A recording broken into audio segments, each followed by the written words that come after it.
take a while.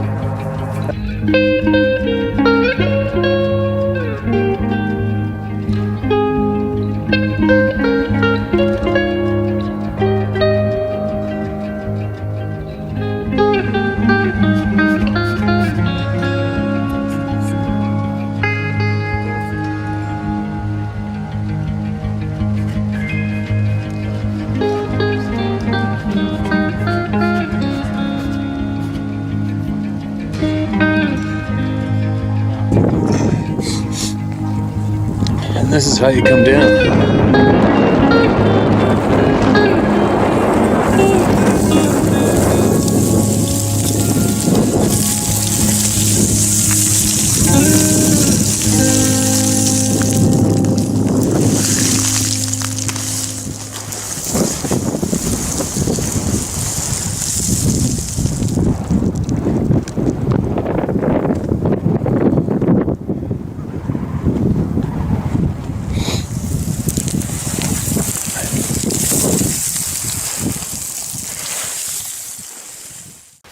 Alright, it's all natural light in here right now, just from the from out the sliding glass door. And if you're watching this, I am probably already somewhere on the coast, on a beach, or in the forest somewhere, looking for a big old mature bear right now. So, in the meantime, let's hear what people have to say. This Tuttle, the Owl Man answered me. So, one last question for him, please. Hello, Steve. Lana here from Linwood again. You read my email less than a week ago from today. I was laying in bed starting to doze off in the evening listening to you when I heard my name and I instantly rebooted. Thanks for getting my question out there. Today I'm listening to the Owl Man and he said that someone had asked about their healing abilities. Thank you so much for that information. Lots of people on the thread were very gracious and kind, sending me suggestions and information to research on the subject. One man I came across named Kawani Lasparitis. He has written a couple books and been in contact with the forest people for many years. He has said that on occasion he has sent them to heal people. I emailed him, but I don't know how long it'll take to get a reply. So my somewhat strange question is for the Owl Man, if he could ask his Sabe contact, if he would be willing to send one of his people to meet with me in the Big Lake area of Washington State, as I have a place there I can go to stay. That's at the bottom of a DNR land. I've heard the Bigfoot have a society, a knowing or awareness of certain human beings like Kiwani and you, Steve, that are helping bring information to the people.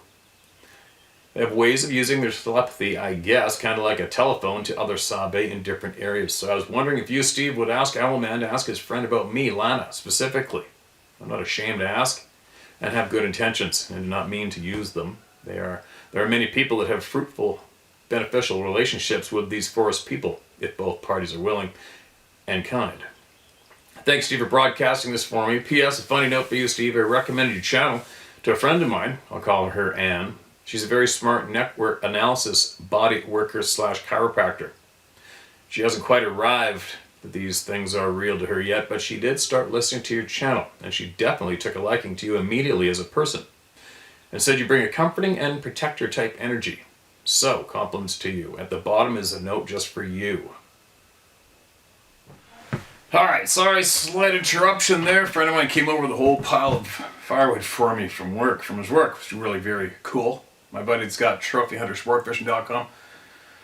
He's a logger as well and got me a load of fur firewood. Score! Now, where were we? Hooking people up to look for healing. I did that this once, okay? But please, you guys, I really, it's not that, it's kind of difficult for me to start going back in emails, finding people hooking each other up and making emails for each party, and I'm not really here for that, really. So hopefully in the future, if anybody has anything, anybody to get a hold of, they could do it in the comments section below the particular video, okay? Because everybody's listening to the same video, all right? So people want to hook up with each other, get a hold of each other, please try to do it in the comment section below in the future, alright, you guys? Now, who's next? Who's next? What's next? So as my eyes getting bashed out. This is titled 56 Years at Bluff Creek. Hi Steve, my name is John Harlan, and yes, you can use it. My story begins when I was about a year old. This was in 1966. My father started camping at Bluff Creek Campground in Six Rivers National Forest, Northern California. We went every year for 2 weeks. Before school, it was in October. After I was old enough for school, we went in August. You see, my father was a steelhead and salmon junkie. Yes, this is the same Bluff Creek where Patty was filmed in '67. The film site is approximately 6 miles upstream. We've had lots of strange happenings here over the years. The first memories I have of them is a loud screaming on the hill behind camp. My mom would pass this off as brakes on logging trucks. I had my first sighting in 75 or 76. We had just arrived at camp. Our parents were setting up camp and we were playing in another campsite. We saw a tall but thin, hairy creature in the forest a couple hundred feet up the hill.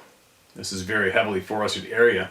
If you've ever been to Northern California, if you have never been to Northern California, you owe it to yourself. Holy cow, the sun's just starting to come up behind a cloud, brighten up in here. The forests here are unequaled. Anyway, it was in dark timber, so not many details about the face, etc. It seemed to be stripping bark from a large fir tree. We watched it for a couple of minutes and then ran. We told our parents and they laughed, so I put it in the back of my memories. My next encounter would have been 78 or 79. I was 13 or 14. Me and several other boys, whose families camped there, were messing around by the bridge over Bluff Creek, about a quarter mile from camp. We heard an extremely loud scream up in the hill across Highway 96 from us. We all booked it back to camp.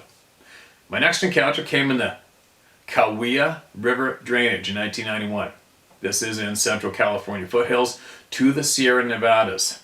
We were out trout fishing and camping on the North Fork of the Kaweah. We were all the way at the end of the road. When we arrived, we went fishing. We had crossed the river and were following a large game trail. About a half mile upstream, we found a deer leg laying across the trail, blood still coming out.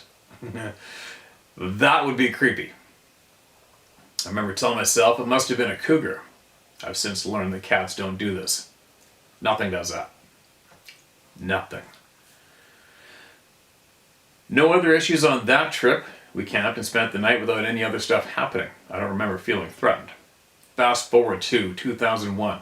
I was living in a very small town southwest of Denver, Colorado. There was a dirt road that went from Deckers to Spiny Mountain Reservoir. Either Spinny or Spiny Mountain Reservoir. It was 30 odd miles across. I'd spotted a big flock of tom turkeys in a meadow up there. I'd also found a line of aspens snapped off along the road. They were broken about 7 feet high. This was a place that always gave me that feeling. I returned in turkey season with my shotgun.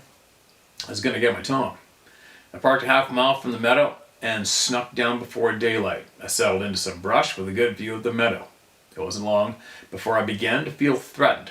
I can't explain it, but I listened and got the hell out of there. This was the first time feeling this, but not the last. I returned to that same meadow in early rifle season for mule deer, and again had to leave. Just felt like something was after me. I hiked and fished lots of rivers in Colorado and never had any issues except that meadow. I'll break this off here because I have lots more to tell. End of part 1. And that was an email all in itself. And then I think there's 3 and I got the next one. So this is camp at Bluff Creek Picks. Dad with a huge summer steelhead, 17 pounds. Now they're fish pictures, you guys, okay? It's not a Sasquatch or anything like that. So I just kind of rip through them. That's a beauty fish, man. That's a thick, fat steelhead. Next one, me with a green sturgeon at 77, a cup on myself at 12. Down Darlene and Simba Camp 2003. All right, that's a great fish. Really great fish. Now, it's a third email. 56 years at Bluff Creek, part 3. Hi, Steve, on with my story. My next experience came in the fall of 2006. I was taking my stepson hunting for blacktail. We went to a place high above the campground. There's a big meadow with a small pond in it. We parked half a mile up the road and walked down into the brush overlooking the meadow. It was foggy that morning. as it is in the coastal range in Northern California in October. We're having what we call an Indian summer, still in the high 90s in the afternoons, so I figured the deer would be hanging around this pond. As we got settled into our blind, I began to feel uneasy, and then downright threatened. As I always do, I listened to my instincts, and I got out of there. We hunted the rest of the weekend off of the GO Road, past a small forked horn that was way down a steep hillside, no more issues. My next experience was the following year in deer season. I had a hot tip on a large buck that was frequenting a clear cut up out of Salyer, California, Salyer, California, 30 or 40 miles from camp. I got to the gate after work on Friday night about 9 p.m., got in the camper shell in my truck to sleep, armed with a 308 single-shot handy rifle. I liked that little gun because it was easy to pack through the brush. I fell asleep only to wake up about midnight with that threatened feeling again. I told myself to tough it out. Soon pebbles began bouncing off my camper shell. I got up with my rifle and I left. I got up with my rifle and left, slept 20 miles down the mountain by the Trinity River without any further issue. I have to tell you, I can feel when they are around, but not always threatened. I've only felt threatened when I was armed. Next encounter was around 2008. I was sleeping in my tent at the campground at Bluff Creek. Middle of the night, I wake up to something breathing outside the tent. It sounded like a human with bronchitis. I lay there and listened to it for a minute or two. Thinking it was a bear, I said, "Hey bear," loudly, and it took off breaking brush as it went up the hill. Now at the time I thought it was a bear, until I heard several similar stories on your channel. My next one came at a campground down towards the coast from camp. I don't remember the name, but it was west of Willow Creek, California. I stopped so my girl could go pee. The gate was closed, so we had to walk about 100 yards down to the restroom. On our way out, something was whistling up on the hill. It sounded like a bird, but much louder.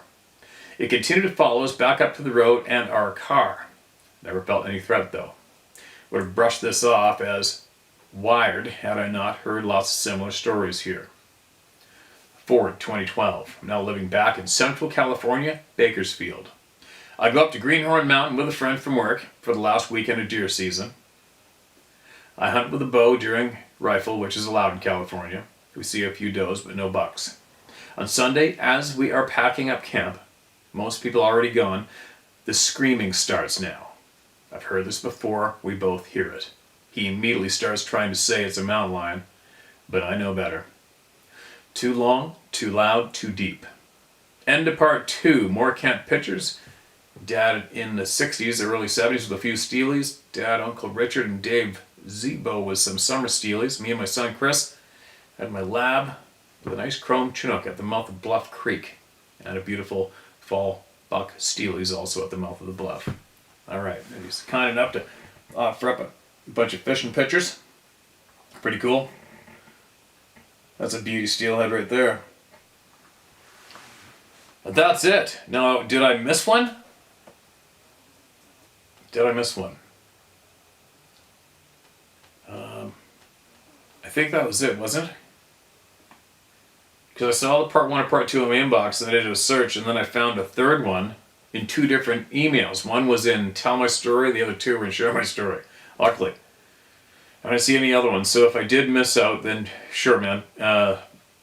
If I did miss one or you missed one, send it back, all right, and I'll get it read. And appreciate you sending that in. Those are great fish pictures. And I don't think we have too many people have emailed in with direct experiences from Bluff Creek itself, right? And basically everybody who is aware of this topic is aware of Bluff Creek, Northern California, right? Due to the Patterson film being recorded there. Excuse me, the gun thing. You know what? Side note to no blacktail hunter. When I'm up north, whatever I've done in the past, guided, or gone on my own hunts for elk and moose, I always have a 300 short mag with me now. I used to pack a 300 ultra mag when I was guiding.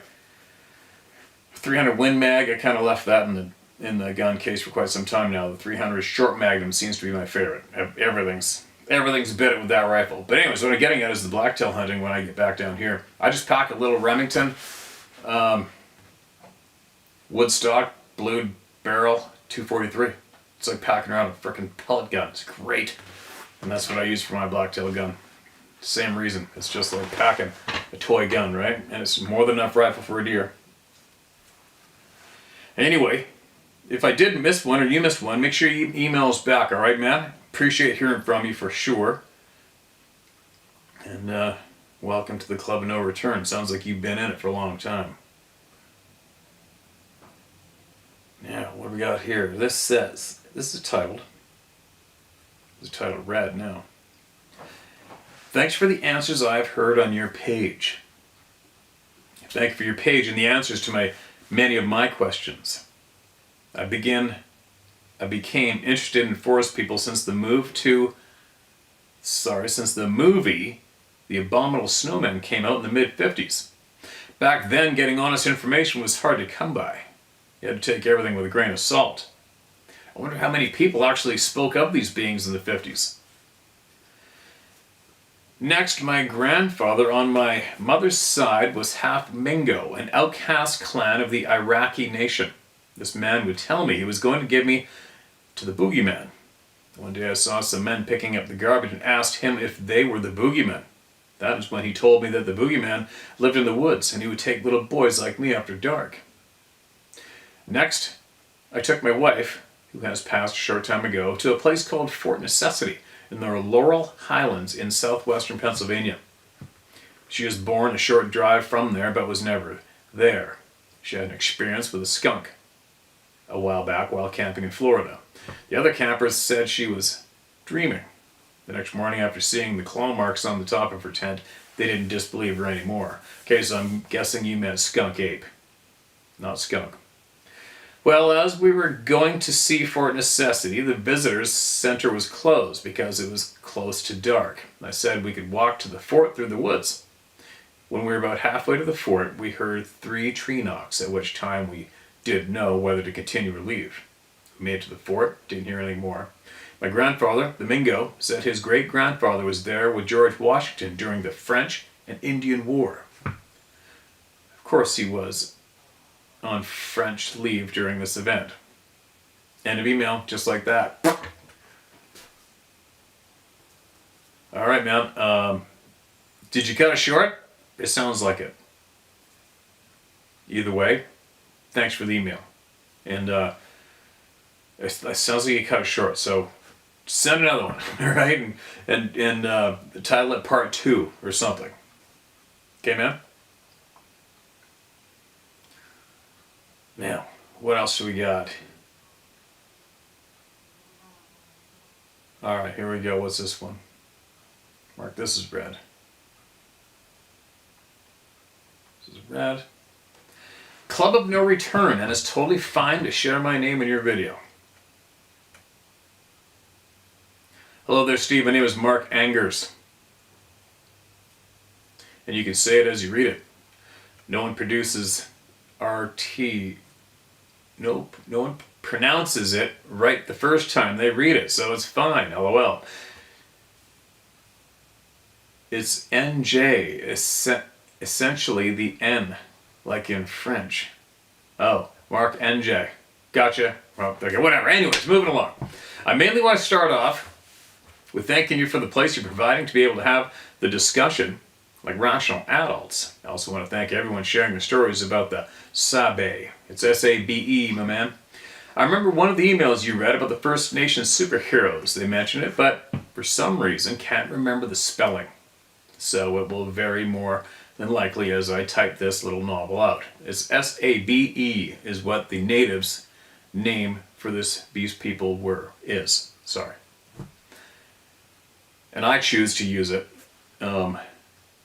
instead of the Bigfoot name that was given to it from the people that ignored the First Nations when they first came here. As I listened to your video about the Fed contacting you from April 4th. Anyway, I'm rambling. I grew up in a smaller town in New Brunswick. I love the forest, love going on hikes. My family weren't really all much for hunting types. Was an on and off and on thing with my dad and I, but nowhere as often as we go fishing.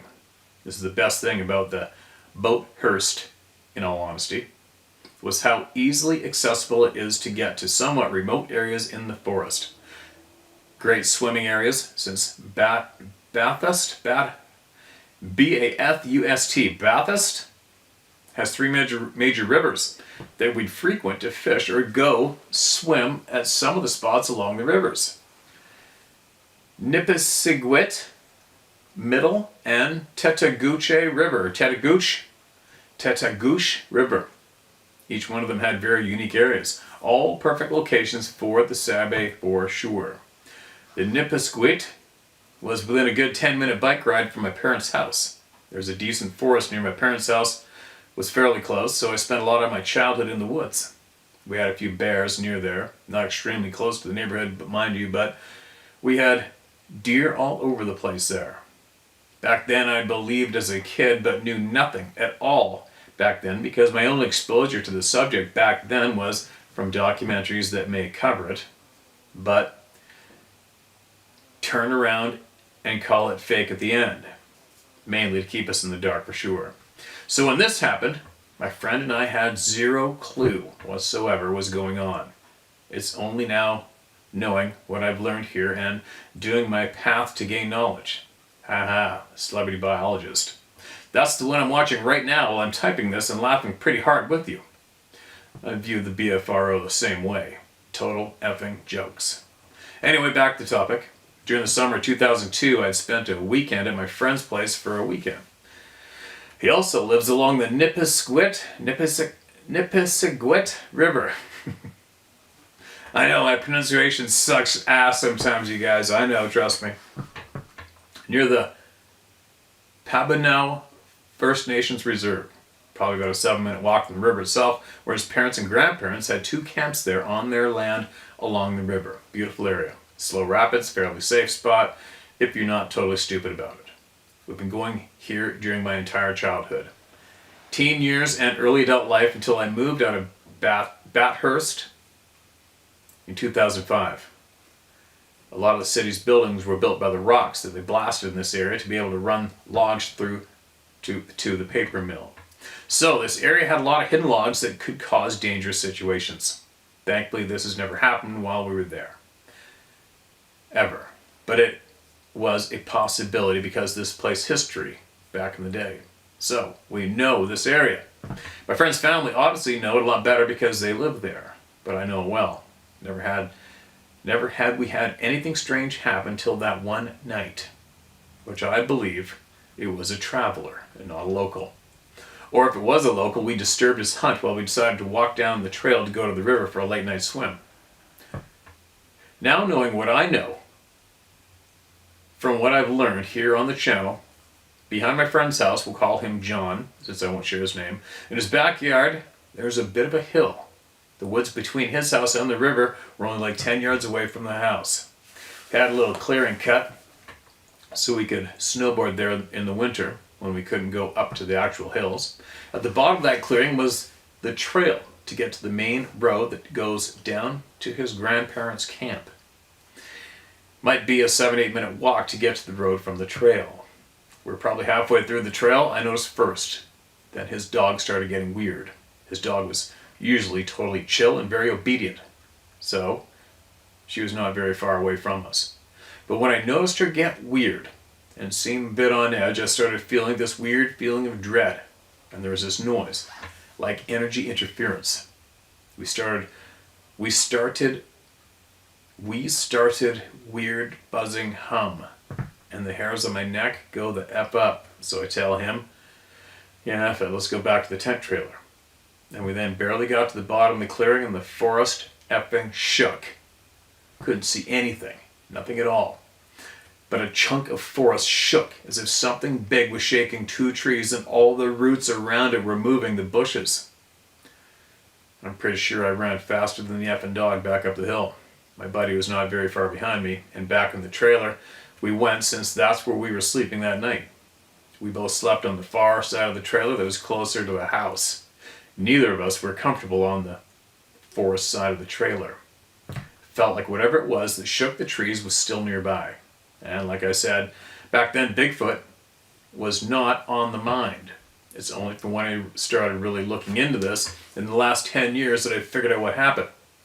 My friend conveniently doesn't remember that weekend because we also seen orbs the night after or the night before. Backyard lit up. Then seconds later, front yard lit up. And there was this orb floating there. Closed the blinds, ignored what we seen. My second encounter was a couple years later in 2004 on a trip to Ontario. I went on tour with my friend's band for a few weeks and we toured around Southern Ontario for a couple of weeks. Great time. When we were in Ottawa, our friend who lived there brought us to his father's cottage. It's a few hours from Ottawa. I think we drove for about 3 or 4 hours. A place called Haliburton. Little lake town. Kind of reminded me of the lake town in the old John Candy movie, The Great Outdoors. Spent a week and on a lake, crossed with the canoes one morning. We hiked around the lake for a good chunk of that day, and then later on went back to the cottage to drink on the dock. We made a fire that night, drank, stared at the fire, shot the shit for a while. Again, not a clue what we were hearing. We thought it was someone working on their camp, but late at night, we were hearing wood knocks. A few minutes later, this loud epping howl, or yell, but moan, gave us chills. We kept hearing wood knocks and faint whoops. We just kept asking, what the F is that? That's no effing wolf or coyote. Pretty sure we passed out not long after that. The next night was pretty much the same. Drank and smoked a little bit, not as much as the night before, but for some reason we decided to walk down the road late at night. Not really sure why we thought this was a good idea, but 19, 21-year-olds, you know, balls of steel, and we knew it all then, right? Yeah, that was dumb. And that feeling comes back. Same as the time with my other friend back in '02. Exact same feeling of dread and being watched. But this time there was an odd smell. Piss and rotting flesh. And the forest shakes the exact same way. Like a 20-foot wide chunk of forest. And zipped her right back to the camp, pretty much shitting her pants. Because whatever moved in there was big. So I asked her friend's dad, who was also staying at the cottage. He didn't seem like he wanted to talk about what I was trying to describe to him. So now it's making me wonder if he had something happen. It wasn't too long ago, or it was either on this channel or on Sasquatch Chronicles, that someone told a story about them having a sighting and an encounter in the same area around the same time frame, July, August 2004. So now looking back at those instances of shaking forest, so now I have a pretty good idea what was happening. Will it stop me, or has it stopped me from going on hikes? Nope, not one bit. Not one single bit. I'll go anytime. Again, anytime I get the chance to. A little bit too busy now, having a kid and a full-time job. I'd like to go to the woods a bit more this summer, unlike last summer. So hopefully this summer is different. Anywho, I could sit here and talk for hours about this. No way. I'm just kidding you, man. I've been looking into a couple local New Brunswick legends and very old folk stories, and they all scream Sabe. All the ones that I've looked into so far. My hometown, it's either Bathurst or Bathurst, has the Tetaguche Trail. It has the Tetaguche Trail. Troll. And the First Nations name here in NB is Gluskap. Miramichi has the Don Garvin Hooper. The story itself is a bit weird, but people say they hear it, and the howls they describe sound like Sabe. Again, thank you so much for what you do, Steve. I appreciate what you're doing and all the voices you share here. Best wishes to the family. I'll be sending more emails to discuss a lot of the things you and Owlman have said over the months. Pretty sure I haven't missed any videos. Hopefully we could have a couple beers if I ever make my way out there. I need to see the Rockies at least once in my life. My worry is not wanting to leave, though. Take care, Steve. Talk to you soon. All right. Appreciate the email, man. And there has been a bunch of sightings in New Brunswick. Sarah's from New Brunswick, Port Elgin. Been there. And that's kind of weird for me to see. I was standing where there's moose and looking at the ocean at the same time. That hasn't happened for me ever, anywhere. yet. But anyway, I don't know too much about New Brunswick offhand. I do know there has been a sighting there, and I believe somebody said something about a nuclear power plant there somewhere, maybe, and something happened there. But I do remember a story that Sarah told me at her father's dairy farm way out back, which is basically in the middle of nowhere. All spruce and muskeg back there. And they said that they were looking out back one night, and all of a sudden there was a frickin' bright light lighting up the forest back there. She didn't tell me this till I've known her for a couple of years, and all of a sudden she spit it out. I'm like, what? Then what? She's like, all right, we all went back inside. I'm like, what? So you guys saw a bright light illuminating, lighting up the forest back in the trees where nobody is, and you can't get back there unless you come from the paved road this way on the side of the house and barns. And then you got to go straight to the back, about half a mile down the pasture. And they saw this bright light, shrugged it off, went back inside. That was it. End of story. Isn't it crazy how many people have had that happen? They see something very, very odd. Well, I've done the same thing, right? Really. Except I videotaped a couple lights the one time I seen them, but another time on that same mountain where I videotaped those two moving lights at about 5 in the morning. I was driving up the highway at about 9:30 at night. It would have been minus 20-ish at the vehicle, middle of winter, and way up there, the top of those mountains, I saw about, I don't know, maybe 5 or 6 very bright lights against the sheer rock face.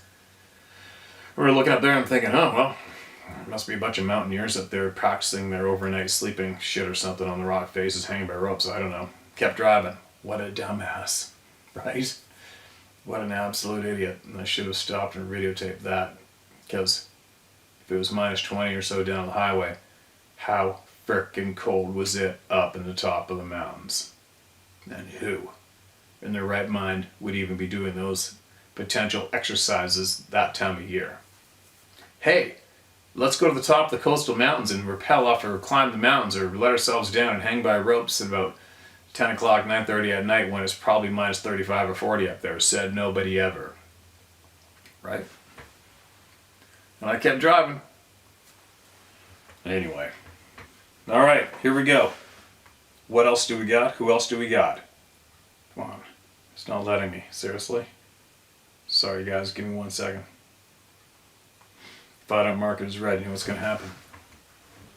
My wife and my 80-year-old mother was up in a remote wilderness area in Washington State. The encounter was brief, however, changed my life forever.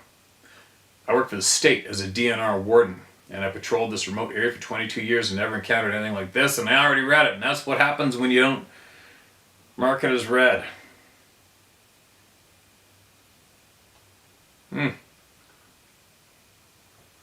Alright, let's try this one. Hope this isn't the same deal.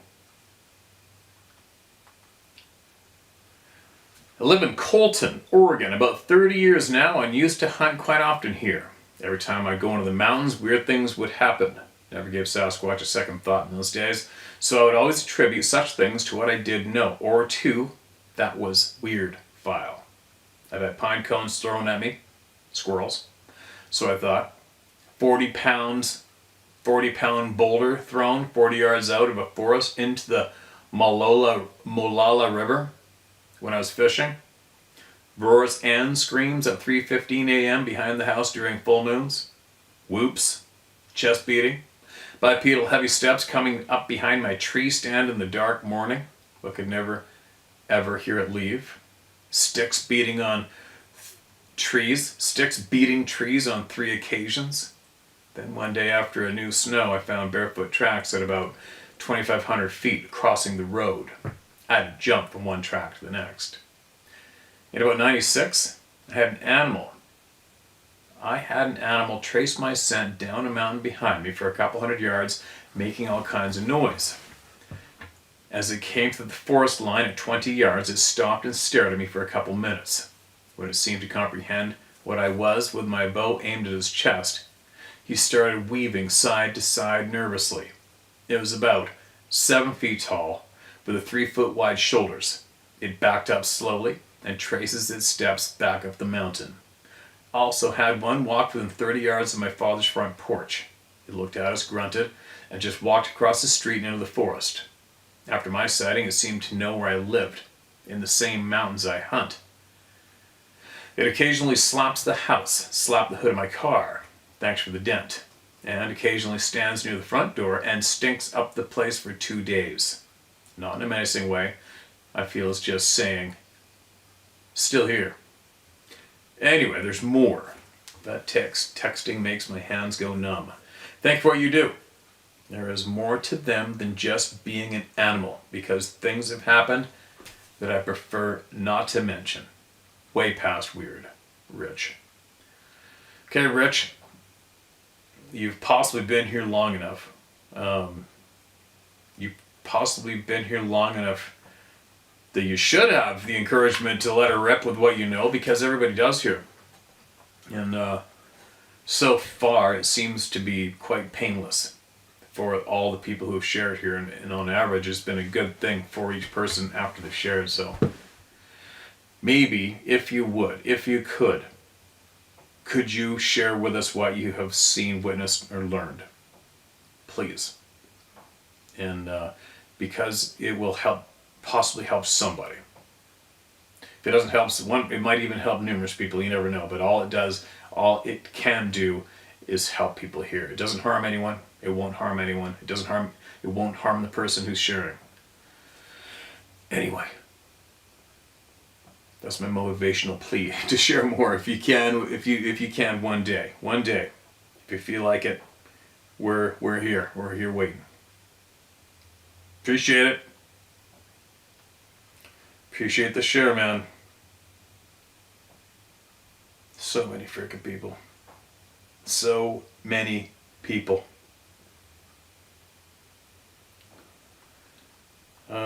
Okay, this one's a monster. Well, no, it's not. Okay, I'm gonna go for it. And then I gotta get going. I gotta pack my stuff. I gotta pack the boat up, the motor, the gear, the hunt gear, myself. I think I gotta get up tomorrow morning, 4:30, and get out of here. Steve, Jeannie here. Saw the last Rumbo video today, April 26, 23. I stated I would send you this. Dear Steve, Sarah, and family, I'm writing you today, Steve, Club in a Return, how to hunt because our morals, ethics, and integrity are the same, and we are driven towards truth and saving our fellow Canadians and humanity strongly. Can't stop or won't stop. This email is regarding the class action lawsuit in regards to the COVID-19 vaccine false narrative. All right.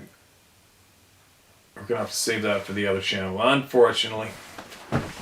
Oh man, another interruption. Back again. It's been like, I don't know, over an hour and a half since I sat here when I shut the camera off last. Anyway. Tough time to get things done when you do it this time of day for doing this. This is titled, Kids and Greasy Handprint ? Dear Steve, please do not share my identity out of respect for others' involvement. Thank you for shining light on the secrets, corruption, and lies of the powers that be are dishing out. Thanks to your submitters, I finally have the answer to a 45-year-old mystery. In the mid-70s, we lived in Prince George in a new subdivision. One night, my 3-year-old son woke screaming. He was finally soothed and returned to sleep. The window to his room was about 6 feet off the ground and faced a blank neighboring wall. In the morning, I was able to get more details about what he saw. And he said there was a, quote, black man, end quote, peering in his window. There were very few people of color in the city back then, so I dismissed the idea that it was an actual person. I was in my woo-woo phase back then and wrote it off as a spirit visiting him, but it just didn't feel right. He said the black man wanted him to come out and play. Shocked and very afraid, I told him that if the man ever came back to tell it, my mama says no. To this day, he very clearly remembers the incident and will not sleep without his curtains drawn.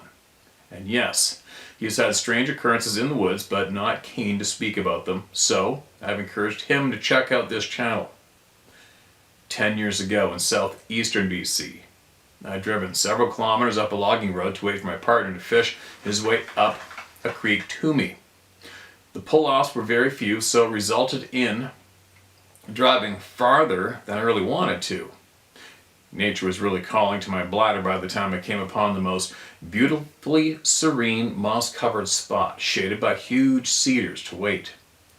Curiously, this perfect spot had no previous signs of campfires. I'd only gotten a few paces from the truck when I was gripped by a fear I have never experienced in the bush and realized this hauntingly beautiful spot was dead silent. Dropping my pants there was not an option. I waited in the locked truck as long as I could, about 1.5 hours, before tracking down the fishermen on the road. I later learned this part of BC is another hot spot for the sabe. The attached photo was shared with me by a family member from north central BC. It was found on a skylight, only accessible by a ladder. Shortly before moving, another greasy handprint. When I first started watching this channel, the topic scared me badly. Now, with the advice from yourself, Dave, Scott, and your contributors, I think I would rather have the forest people as neighbors than that politician from the east. A note for Steve. Okay, this note's good for everybody. As a guide, I'm sure you're aware of some of this. I contracted Lyme disease up in the Burns Lake area about 1985. U.S. brought bioweapon tick expert to Plum Island after World War II. Only 8% curable at best. Less if it goes chronic. Mine's chronic. Physicians in Canada can lose their license if they treat it for longer than 1 month. I've been treated by 3 Lyme literate doctors, 2 at my own expense, for a total of 6 years. I'm still sick. I'm still trying to squeeze as much out of this life that I can. Not looking for pity, just to spread the word. Lab tests in Canada, useless. Out of country labs, lab costs run in the thousands. I keep doxycycline in my truck at all times for embedded ticks. 6 weeks of treatment necessary if caught soon enough. There is no safe time for them to be attached. The jury is still out, but also probably sexually transmitted like syphilis. Government is telling everyone it is curable, and due to fact an infected person usually looks well, even family will think you are a liar. Canlyme.com. CANLYME.com. Be safe and thank you. Okay, thanks for the note. Thanks for the picture's kind of creepy, right? Imagine seeing that on top of your skylight out of the middle of nowhere. Crazy. Welcome to the Club of No Return. And on the Lyme disease thing, a friend of mine in the past had driven down to California with his wife and 2 dogs. Stopped to let the dogs pee. Dogs got back in, and next thing you know, there was literally dozens of ticks crawling around the frickin' SUV they were driving, and they both contracted Lyme's.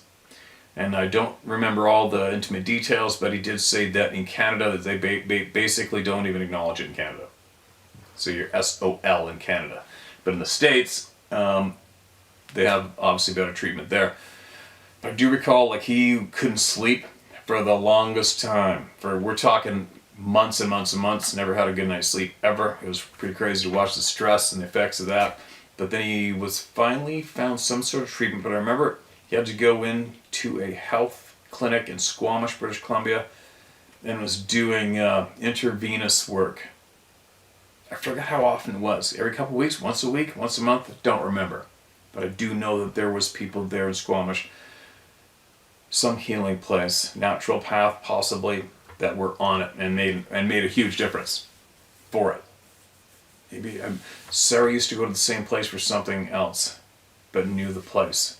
And I think they moved their shop to a different location, but I'll find out from Sarah later and see if I can't make that information available for someone, because I know that Lyme disease is very serious and very debilitating. It's not good for whoever comes in contact with it. It's really, really bad, and especially if you get it up here in Canada, Stan. Right? It's not good.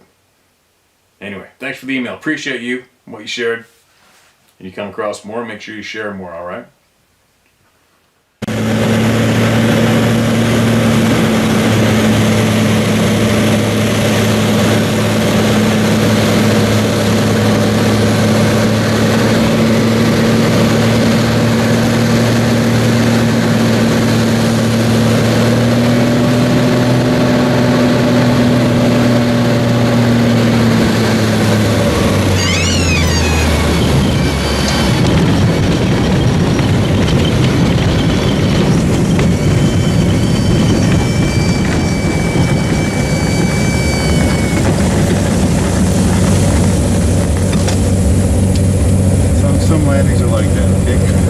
man.